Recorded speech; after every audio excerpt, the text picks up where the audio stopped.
বহু প্ৰতীক্ষাৰ পিছত অহা কাইলৈ যিহেতু ভূমি পূজন হ'ব গুৱাহাটী উচ্চ ন্যায়ালয়ৰ তাৰ কাৰণে সকলো ধৰণৰ ব্যৱস্থা উত্তৰ গুৱাহাটীৰ ৰংমহলত কৰা হৈছে আৰু মই বৰ্তমান যিটো অঞ্চলত আছোঁ এয়া হৈছে এটা সুন্দৰ প্ৰেক্ষাগৃহ ইয়াত নিৰ্মাণ কৰা হৈছে এটা শীত তাপ নিয়ন্ত্ৰিত প্ৰেক্ষাগৃহ ইয়াতে যিটো অব্যাহত যিসকল অতিথিসকল ইয়াত থাকিব আৰু দেশৰ উচ্চতম ন্যায়ালয়ৰ যিগৰাকী ন্যায়াধীশ সূৰ্যকান্ত ইয়াত যিহেতু অহা কাইলৈৰ যি অনুষ্ঠান তাতে উপস্থিত থাকিব আৰু ৰাজ্যৰ মুখ্যমন্ত্ৰীও এই অনুষ্ঠানত অংশ ল'ব। এই সুন্দৰ প্ৰেক্ষাগৃহ মই দেখাবলৈ যত্ন কৰিছোঁ। এটা শীত তাপ নিয়ন্ত্ৰিত প্ৰেক্ষাগৃহ ইয়াতে আসন এনেধৰণে ৰখা হৈছে আৰু যিসকল অভ্যাসত ইয়াত তেখেতসকল ইয়াতে আহিব আৰু এক সুন্দৰ অনুষ্ঠান অহাকালিলৈ দেখিবলৈ পোৱা যাব।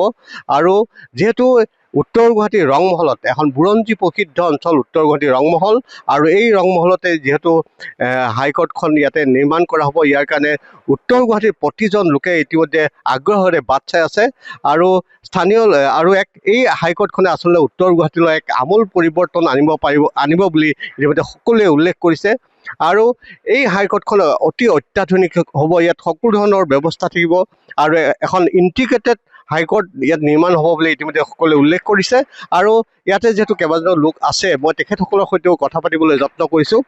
প্ৰথমে আপোনাৰ ওচৰলৈ আহিছোঁ যে যিহেতু কাইলৈ উত্তৰ গুৱাহাটীত ভূমি পূজন হ'ব গুৱাহাটী উচ্চ ন্যায়ালয়ৰ আৰু এটা বহুত দিনৰ পৰা আমি অপেক্ষা কৰি আছিলোঁ, গতিকে অহাকালিৰ এই যি অনুষ্ঠান কি ক'ব এই সম্পৰ্কত? সঁচাকৈয়ে অহাকালি উত্তৰ গুৱাহাটী তথা ৰংমহলত এক ইতিহাস সৃষ্টি হ'ব, কাৰণ আমাৰ অসমীয়া জাতিৰ স্বাভিমান গুৱাহাটী উচ্চ ন্যায়ালয় আমাৰ ৰংমহলত স্থাপন কৰা হ'ব আৰু এই হাইকোৰ্টত এই উচ্চ ন্যায়ালয়খনত সকলো অত্যাধুনিক সা সুবিধাৰে সমৃদ্ধ হ'ব। কাৰণ ইয়াতে থাকিব বাৰ বিল্ডিং, ইয়াতে থাকিব কোৰ্ট বিল্ডিং, ইয়াতে থাকিব 800 চিটাৰযুক্ত 800 আসনযুক্ত ইয়াতে মানে অডিটৰিয়াম থাকিব, মাল্টি লেভেল কাৰ পাৰ্কিং থাকিব।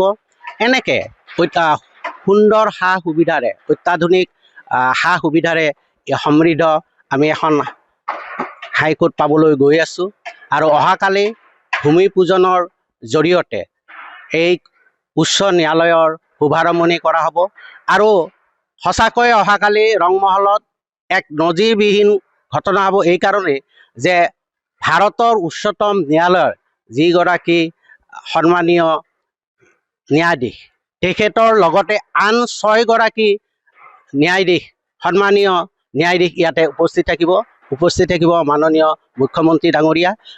গতিকে সঁচাকৈয়ে গৌৰৱৰ বিষয়, আমি সঁচাকৈ গৌৰৱৰ বিষয় উত্তৰ গুৱাহাটীবাসীৰ কাৰণে। আৰু গুৱাহাটীৰ পৰা যিহেতু গুৱাহাটী হাইকোৰ্টখন যিহেতু উত্তৰ গুৱাহাটীলৈ স্থানান্তৰ কৰা হ'ব আৰু ইয়াৰ কাৰণে উত্তৰ গুৱাহাটীৰ ৰাজহ এলেকাৰ প্ৰায় 129 বিঘা মাটি ইতিমধ্যে আবণ্টন দিয়া হৈছে আৰু ইতিমধ্যে আৰ্ট ফিলিঙৰ কাম প্ৰায় চলি আছে। তাৰ মাজতে সুধিছোঁ কি ক'ব, এটা সুন্দৰ অনুষ্ঠান কাইলৈ হ'ব আৰু উত্তৰ গুৱাহাটীলৈ এক আমূল পৰিৱৰ্তন আনিব বুলি সকলোৱে ইতিমধ্যে উল্লেখ কৰিছে, কি ক'ব? নমস্কাৰ, আগন্তুক ভোগালী সকলোকে মই আন্তৰিক ধন্যবাদ জনাইছোঁ। বৰ্তমান আমাৰ উত্তৰ গুৱাহাটীৰ ৰংমহলত অহাকালিৰ পৰা যি শিলান্যাস আৰম্ভ হৈ এটা নতুন যুগৰ সূচনা হ'ব, সেইটো আমি সঁচাকৈয়ে ইয়াৰ স্থানীয় নাগৰিক হিচাপে আমি সঁচাকৈয়ে গৌৰৱান্বিত। বৰ্তমান যি অঞ্চলত হাইকোৰ্ট আমাৰ স্থাপিত হৈ আছে, গতিকে অকল উত্তৰ পূৰ্বাঞ্চল বা আমাৰ অসমৰেই নহয়, গোটেই ভাৰতবৰ্ষৰ ভিতৰতে এটা ঐতিহ্যমণ্ডিত সম্পদ। কিন্তু এতিয়া আমাৰ সময়ৰ লগে লগে সেই অঞ্চলটো যথেষ্ট পৰিমাণৰ অসুবিধাৰ সৃষ্টি হৈছে। যাতায়াতৰ পৰা আৰম্ভ কৰি তাত যি আমি মানে গাড়ী পাৰ্কিঙৰ পৰা আৰম্ভ কৰি বিভিন্ন অসুবিধাৰ কাৰণে আমাৰ মুখ্যমন্ত্ৰী মহোদয়ে এটা ভৱিষ্যত বহুত দূৰ এটা সুদূৰ প্ৰসাৰী প্ৰভাৱৰ কাৰণে তেখেতে এই অঞ্চলটোলৈ আৰু আমাৰ গুৱাহাটী মহানগৰীখন চাৰিওফালে বিস্তাৰিত কৰাৰ কাৰণে তেখেতৰ এটি সুন্দৰ পদক্ষেপ হিচাপে আমাৰ গুৱাহাটী হাইকোৰ্ট ইয়ালৈ স্থানান্তৰিত কৰিবলৈ তেখেতে আজি বহুদিনৰ পৰা চেষ্টা কৰি অহাকালি যি শিলান্যাস হ'ব তাৰ পৰাই আমাৰ এটা নতুন যুগৰ সূচনা হ'ব। এই শিলান্যাসৰ পিছতে আমাৰ হাইকোৰ্টৰ কাম আৰম্ভ হ'ব আৰু এই অনুষ্ঠানটো স্থাপিত হোৱাৰ লগে লগে সমগ্ৰ উত্তৰ গুৱাহাটী তথা ৰংমহলৰ আমাৰ নতুন প্ৰজন্মই বিভিন্ন ধৰণে সা সুবিধাৰ জৰিয়তে তেওঁলোকে ভৱিষ্যতৰ নিজক প্ৰতিষ্ঠা কৰিব পাৰিব আৰু এই অঞ্চলটোলৈ এটা গৌৰৱ আমাৰ কঢ়িয়াই আনিব। আৰু যিহেতু হাইকোৰ্টখন ইয়াতে শিলান্যাস অহাকাইলৈ হ'ব, তাৰ মাজতে কৈছোঁ যে গুৱাহাটীত একাংশ অধিবক্তাই প্ৰতিবাদো কৰি থকা পৰিলক্ষিত হৈছে। এই প্ৰতিবাদ সম্পৰ্কত কি ক'ব? যুক্তি আছেনে নাই?